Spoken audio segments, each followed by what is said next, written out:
வணக்கம். சுண்ணாம்பு வாளை மீன். தமிழ்நாட்டில் பல்வேறு வகை மீன்கள் கடலில் பிடிக்கப்பட்டு விற்பனைக்கு வருகின்றன. இதில் ரிப்பன் ஃபிஷ் என்ற சுண்ணாம்பு வாளை மீன் மருத்துவ குணம் நிறைந்தது. குறிப்பாக மூட்டு வலி மற்றும் இதய ஆரோக்கியத்திற்கு நல்லது என்று ஆய்வுகள் தெரிவிக்கின்றன.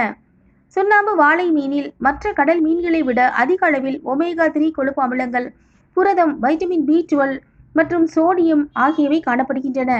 அவ்வப்போது இந்த மீனை உண்பதால் மூட்டு வலி, பாத வலி போன்றவை நீங்கும். மேலும் இதில் உள்ள சத்துக்கள் மனச்சோர்வு மற்றும் மன அழுத்தத்தை தடுத்து நினைவாற்றலை மேம்படுத்துகிறது. அதிக உடல் எடையில் அவதிப்படுபவர்கள் சுண்ணாம்பு வாளை மீனை உணவில் சேர்த்து கொண்டால் உடல் எடை குறைகின்றது. வயதானவர்களுக்கு உடலில் சுண்ணாம்பு சத்து பற்றாக்குறை காரணமாக மூட்டு தேய்மானம், வலி ஏற்படும். இதனை தவிர்க்க கால்சியம் என்ற சுண்ணாம்பு சத்து நிறைந்த சுண்ணாம்பு வாளை மீனை அடிக்கடி உணவில் சேர்த்து வந்தால் மூட்டு பாதிப்புகள் குறைகின்றது. நன்றி.